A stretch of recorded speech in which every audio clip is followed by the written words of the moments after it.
అస్మద్గురుభ్యో నమః. భగవద్బంధులారా, గీతా జయంతిని వైభవంగా జరుపుకుంటాం మనం. సాధారణంగా ఉపన్యాసకుడు అని ఎవరు చెప్పబడ్డా మొట్టమొదటిగా ఉపన్యాసం చెప్తున్న ఎక్కువ మంది మేము భగవద్గీత చెప్తున్నాము. ఆశ్రమ స్వీకారం చేశారు. బ్రహ్మసూత్రాలు ఇలాంటివన్నీ ఉన్నా లేకపోయినా గీతకి అంత వైశిష్ట్యం ఉంది. ఆ భగవద్గీత ఆవిర్భవించిన రోజు. అలాంటి సందర్భంలో మనం ఎవరిని ప్రార్థించాలి అంటే, మన మనస్సులో ఉన్న ఆలోచనలు పటాపంచలు చేస్తూ అర్జునుడు కృష్ణుడు ఉన్న రథాన్ని ధ్యానం చేద్దాం. చాలామంది ఇటీవలి కాలంలో కొత్త సిద్ధాంతం మొదలుపెట్టారు. అర్జునుడు కృష్ణ పరమాత్మ ఒకే రథంలో ఉన్న చిత్రపటం కానీ శిల్పాన్ని కానీ సన్నిధి కానీ ఇంట్లో పెట్టుకుంటే గొడవలు అవుతాయి. ఎవరు చెప్పారుది? లేదది. అలాంటిదే ఉన్నట్టయితే అంతమంది పెద్దలు వ్యాఖ్యానాలు చేస్తారా, వర్ణనలు చేస్తారా? అలా ఉంచండి. ఇక్కడ తప్పనిసరిగా ఇవాళ శ్రద్ధగా చేసుకోవాల్సిన జపం ఏమిటి అంటే, ఎత్ర యోగేశ్వర కృష్ణో ఎత్ర పార్థో ధనుర్ధర తత్ర శ్రీ విజయో భూతి ధ్రువాన్ ఇది మతిర్మమ. ఇది సాక్షాత్తుగా సంజయుడు చెప్తున్నమాట, ఆ వ్యాస భగవానుడు అంటున్నమాట.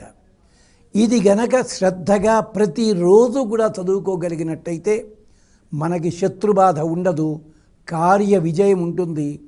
మనము ఏ పని చేద్దామన్నా సహాయ సహకారాలు అందడానికి ఎదటి వాళ్ళంతట వాళ్ళు వస్తారు. అర్జునుడు రథసారథ్యం చెయ్యమని అడగలేదు కృష్ణుణ్ణి. నేను నీ రథంలో కూర్చుని సారథ్యం చేస్తానన్నాడు.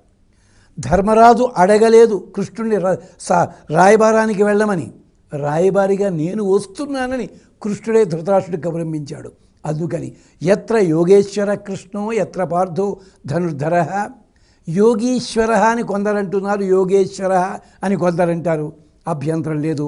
ఎత్ర యోగేశ్వర కృష్ణ ఎత్ర పార్థ ధనుర్ధర. పరమాత్మ ఆయన. ధనుస్సు అంటే ఓంకారము.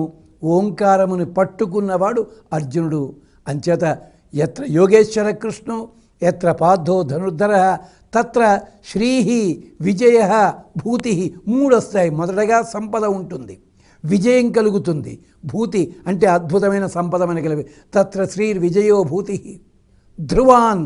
తప్పనిసరిగా ఇది మతిర్మమ. ఇది నాకు తోచింది కాదు, పెద్దలు చెప్పింది చెప్తున్నాము. గీతా జయంతి నాడు ఈ శ్లోకాన్ని శ్రద్ధగా పారాయణ చేద్దాము. చక్కగా పళ్ళు, పాలు, వెన్న ఇలాంటివి స్వామికి నైవేద్యం పెడదాము, చేసి ఫలితాన్ని పొందుదాము. ఈ శ్లోకాన్ని రోజు కూడా ఒక 45 రోజుల పాటు పారాయణ చేసినట్టయితే శత్రు జయము అంటే శత్రువుల మీద మన జయం, మన మీద శత్రువుల జయం కాదు, శత్రు జయము, కార్యసిద్ధి. మరొక్కసారి ఎత్ర యోగేశ్వర కృష్ణో ఎత్ర పార్థో ధనుర్ధర తత్ర శ్రీర్ విజయో భూతి ధ్రువాన్ ఇది మతిర్మమ.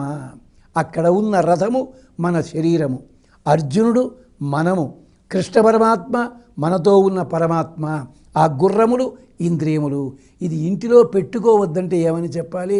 అంచేత ఈ శ్లోకాన్ని శ్రద్ధగా పారాయణ చేయండి, ఆ సన్నివేశాన్ని దర్శించండి, సర్వ విధములైన ఫలితములు పొందండి. స్వస్తి.